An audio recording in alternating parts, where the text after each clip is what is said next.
This is code.org. Let's see what we're working on. Can you combine two different loops to move toward the pumpkins, then collect all of them? Combine two different loops? That sounds so complicated.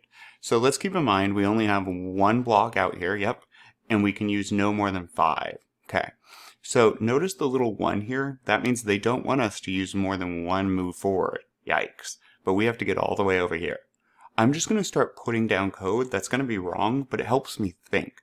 So I know I want to move forward, right? Now how many times? I'm not sure yet. It could be 4 or 5.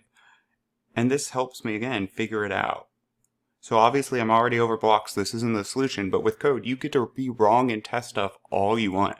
It means you're doing something right, honestly. Okay, well how many forwards is that? 1, 2, 3, 4, 5. Well, obviously we don't want to write it 5 times, but look, boom. So instead of writing forward 5 times, I'm getting rid of all that junk, putting forward in here, and now the computer sees this and says, okay, I need to repeat this. Move forward. Oh, okay, move forward once, zoop, move forward again, okay? And it's going to do it 5 times. And then after a loop finishes, after a repeat block finishes, after it runs this 5 times, it runs any code that's beneath it. So once it moves forward 5 times, here, I'll show you. Let's put pick pumpkin. And then I'll pick one pumpkin, because it just drops below and runs the code. Alright, but how many pumpkins do I want to pick? Boop, boop, and boop. 4.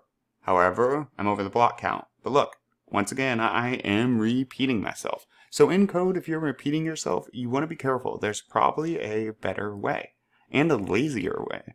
Alright, so, and there is. I want to use another repeat loop. I'm going to get rid of these 3, and drop it in here. Now, make sure you do not do this, because sometimes I accidentally do this. What would this do? Well, here, let's test it out. I'm going to move forward once, and then what am I going to do? All of a sudden, I'm going to try to pick 4 pumpkins that aren't there. We want these separate. I want to move forward 5 times, and then pick. Awesome. Onward.